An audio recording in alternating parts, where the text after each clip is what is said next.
যুদ্ধ কাকে বলে একটু বলুন তো? যুদ্ধ যুদ্ধ যুদ্ধ যুদ্ধ বলছেন, এগুলো কি আপনার উপন্যাসের লেখা?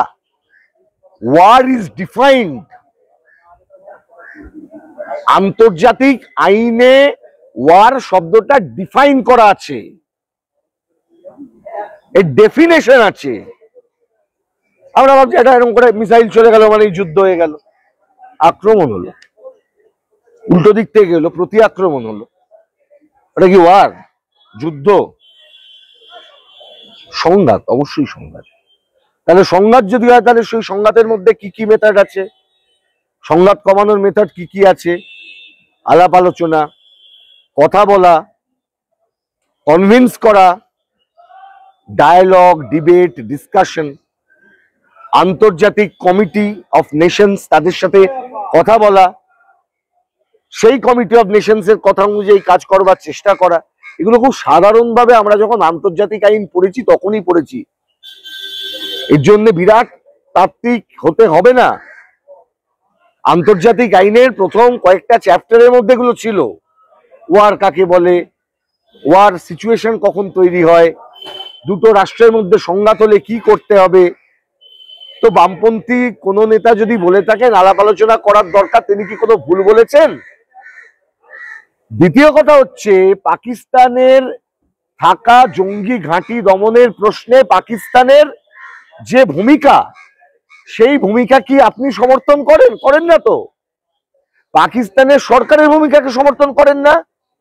তাহলে সেটা সমর্থন যদি না করেন, তাহলে নিশ্চিতভাবেই সেই সরকারের উপর চাপ সৃষ্টি করে আন্তর্জাতিক ক্ষেত্রে যে প্রেসার ক্রিয়েট করে তাদেরকে বাধ্য করা যায়, সেই পদ্ধতিটাকে সম্পূর্ণ বন্ধ করার কথা কি কেউ বলছেন না এগুলো বলার মধ্যে দিয়ে? সেটাও তো চাপ সৃষ্টি করাটাও তো একটা পদ্ধতি। তো আধুনিক পৃথিবী, চাপ তো শুধুমাত্রই যুদ্ধ করে হবে না, তার সঙ্গে নানা দিক থেকে চাপ আছে। এই যে আপনি এখন আমরা এই এমবার্গোর কথা বলছি, ফাইন্যান্সিয়াল রেস্ট্রিকশনস এর কথা বলছি, ট্রেড রেস্ট্রিকশনস এর কথা বলছি, all this are method to pressurise. তাহলে সেখানে আমরা যদি উন্নততর দেশ হিসেবে, অবশ্যই আমরা পাকিস্তান থেকে উন্নত, তাহলে সেই জায়গায় আমরা কেন পারবো না এই পদ্ধতিটাকে নিতে? তাহলে জঙ্গি দমন আর যুদ্ধ এক জায়গায় জড়ো করবেন না, একভাবে নেবেন না। কিন্তু দাদা, এই যে পাকিস্তানের জঙ্গিদের পাকিস্তানের একটা রাষ্ট্রীয় সমর্থন আছে, এটা প্রায় প্রকাশিত এবং সবাই জানে আছে। তো সেই জায়গায় কি আলোচনার ভিত্তিতে পাকিস্তান রাষ্ট্রকে কি জঙ্গি বিরোধী করা যাবে? আপনি কি আলোচনা করেননি এর আগে? আলোচনা তো চলছে। আপনি কি এর আগে আলোচনা করেননি? আপনি কি আলোচনা করছেন না? আপনি পাকিস্তানের রিকোয়েস্ট শুনলেন না? মানে আমার দেশের সরকার শুনছেন না? কারা বলছেন এই কথাগুলো? তারা তো সরকারের বিরোধিতা করছে। ভারত সরকার কোথাও বলেছে যেখানে যুদ্ধ শুরু হয়েছে?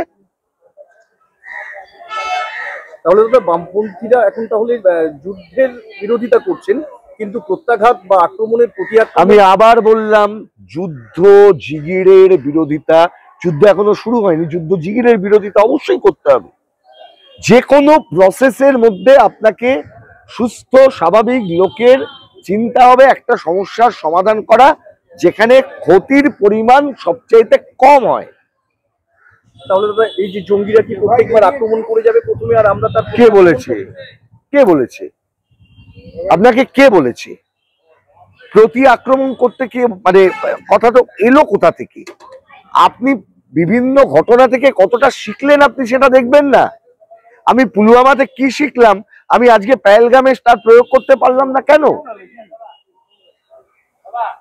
এমনটা তো নয় যে আমরা প্রয়োগ করিনি, আমাদের সেনাবাহিনী করেননি। আমাদের সেনাবাহিনী মাথা তুলে তারা আক্রমণ করবার ক্ষেত্রে যেভাবে প্রতিরোধ গড়ে তোলা তারা করেছেন, তারা গড়ছেন, তারা সুরক্ষিত রাখছেন। কিন্তু মুশকিল হয়ে গেছে কি বলুন তো, ভারতীয় সেনার জায়গায় যদি আপনার এই হিন্দু সেনা, রাম সেনা, বানর সেনা এরা যদি দায়িত্ব নিয়ে নেয়, তাহলে যা হবার তাই হচ্ছে। এখন তার সঙ্গে যুক্ত হয়েছে ফেসবুক সেনা, ট্রোলার চলছে। ট্রোলাররা তো দাদা বিভিন্ন রাজনৈতিক দলে, আপনি দেখবেন বেশিরভাগই সব অ্যাকাউন্ট লক, খোঁজ করবেন। আমি তো বলছি পশ্চিমবঙ্গের সরকার যদি এই মুহূর্তে তারা সত্যি বিজেপি বিরোধী এটা প্রমাণ করতে চান, তাদের একটা তদন্ত দেওয়া উচিত। এই লক প্রোফাইল গুলো কোথা থেকে আছে, কত লক প্রোফাইল এখান থেকে অপারেটেড হয়, সেটার একটা তদন্ত করে রিপোর্ট প্রকাশ্যে আনুক। এই যারা খিস্তি করছে বিভিন্ন ইনবক্স খুলে সেকু মাকু এই তাই সেই বলে যাচ্ছে লোককে দেশ থেকে বেরিয়ে যা, দেশে থাকবি না, দেশটা যেন মনে হচ্ছে ওদের বাপের। জানবেন এই এই এই বিজেপির নেতা আছে, ওই যে কি গান টান করে, আমার কাছে হঠাৎ করে এসছে সেদিন কাগজ, সে নাকি এখানকার নাগরিকই নয়। বিজেপির নেতা শান্তনু ঠাকুর একজন লোককে নাগরিকত্ব দিল, তার গোটা পরিবারের নাগরিকত্ব চলে গেল। ওর জন্য যে একজনকে দিল, বাড়ির মহিলা পেলেন, যেই নাগরিক হয়ে গেলেন বাকি লোকেরা নাগরিকত্ব হারিয়ে ফেললো আইনত। কিন্তু অবস্থা হচ্ছে এটা কোনো কিছুই বোঝে না, কেউ কিচ্ছু বুঝছে না। কিন্তু দাদা দলের তরফ থেকে আপনার যে বক্তব্য বা আপনাদের যে বিশ্লেষণটা বামপন্থীদের, এটা একেবারে প্রান্তিক স্তরের যারা বামপন্থী কর্মী তাদেরকে তো পৌঁছতে। আমি আবার বললাম যে আমাদের কাজ হচ্ছে শক্ত জিনিসটাকে ভেঙে ভেঙে ভেঙে ভেঙে সহজতর করে মানুষের কাছে পৌঁছচ্ছি। এই কাজটা কষ্টকর। আমি যদি এক্ষুনি বলি জিগির তুলে যুদ্ধ করো চলো চলো, আমার পেছনে প্রচুর লোক দাঁড়িয়ে যাবে। অনেক দোকান থেকে মদের দোকানে বিরাট ভিড় হবে, দুধওয়ালাকে বাড়িতে গিয়ে দুধ দিয়ে আসতে হয়, কাজটা কঠিন। শেষ প্রশ্ন দাদা, ময়ূর রঞ্জন যদি ব্যক্তিগত স্তরে অন্য কোনো সমস্যায় পড়ে এবং আপনার কাছে যদি একজন ময়ূর রঞ্জন ঘোষ আমার, কিন্তু ব্যক্তিগত ময়ূর রঞ্জন ঘোষের সাথে আমার তো কোনো আলাদা কোনো লড়াই নেই। এই লড়াইটা তো সম্পূর্ণ আদর্শগত জায়গা থেকে লড়াই। ব্যক্তিগতভাবে ময়ূর রঞ্জন ঘোষ কেন? আমি তো বলেছি আমি শুদ্ধশীল ঘোষের জন্য মামলা করেছি, শফিকুল ইসলামের জন্য মামলা করেছি, সন্ময় বন্দ্যোপাধ্যায়ের জন্য মামলা করেছি।